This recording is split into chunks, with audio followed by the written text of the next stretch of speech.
We ended up doing all our surgeries in Dallas. Wow. The left hand was 13 hours and the right hand was 12. And they did them back to back. So yeah, it was crazy. Well, that, as I was reading the story, was that the time when you developed that addiction to, was it oxycodone? Is that when that happened?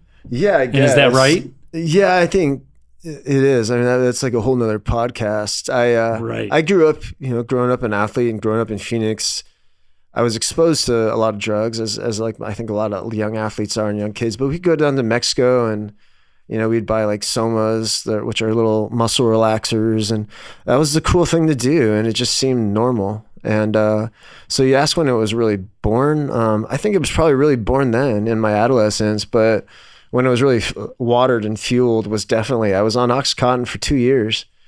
And during the surgeries, after the accident, the entire time? During all the surgeries. And it was actually in Mexico. It was like my first vacation. I went with my girlfriend at the time down to Mexico, and I had run out of pills. And it hadn't even like crossed my mind that I was taking these things. And I was taking as prescribed, but I was taking a lot of them.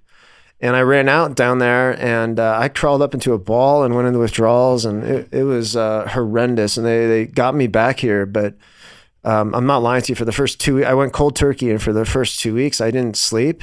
And for the second week, when I was standing, I wanted to sit, and when I was sitting, I wanted to stand. I didn't sleep. It was horrible. And so that was my introduction to Oxycontin, and really the first time of like a physical addiction of what that felt like. But I think that the real trick to all that was I learned that I could take this pill and it could change my mindset and help me avoid these pains and these fears. And so it was more than just the pain. It was everything around it. It really wasn't about the pain. Like the pain was the excuse. I could walk in to a doctor's office with my suit on and show them my hands and say, I'm traveling for work and I forgot my pills, and they would write me whatever I want. And so I actually started taking a drug called tramadol, was what I got in trouble with. And tramadol is not an opiate. It's a non-opiate, but at the time it was supposed to be non-addictive, and now it's like really addictive, and it's now I think even a controlled drug. But I would just walk into the doctor's office, show them my hands and say I run marathons, and I looked like I had my shit together, and probably can't say that word on this, but and they would just give me whatever I wanted. How did you, when you went to Mexico and didn't have the pills and you had to go 2 weeks without, was that when you knew there's a problem? I didn't think I had a problem. I thought I really liked the way those things made me feel. No, I didn't think I had a problem. I think those months when I was first without it, it was tough. It was really uncomfortable. And it was like I was dealing with the reality of my hands for the first time. And quickly being introduced to tramadol, I think I found another avenue really quickly of how to avoid that. So, it was the birth of it for sure. Yeah. I don't know if that was all of it. When did you finally get to the point where you're like, this has to stop? Never. I mean, so it never got to that. No, it got to a point where my pain was so bad. You probably don't know how bad this got. It was so bad that I knew I was going to go till I lost all resources, or, really had to face the music.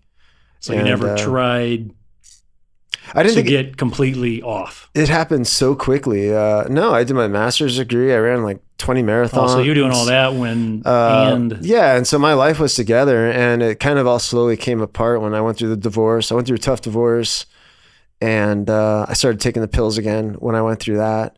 But again, like I would get by. Things always worked out. And so you said when you went through the divorce, you started taking the pills again. And was there a period where you were completely off?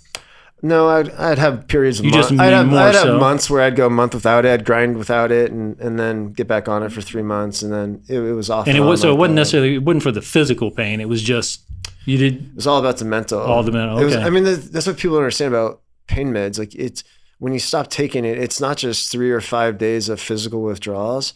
It's probably that which is hell, by the way. But then you have like 3 months of other withdrawals, and then you have years of reprogramming your brain to think normal. So it's like it's a terrifying task to someone to want to get off that stuff, Right. and life doesn't stop too, right? Like you still got bills to pay, and like, so it's really hard to face the music. Like how do you take time out to fix that? Right. But what's the longest you've gone without anything? Without anything? Well, since September 5th, 2018. Okay. So, yeah, 5 years. That's awesome. Thanks, man. That's awesome.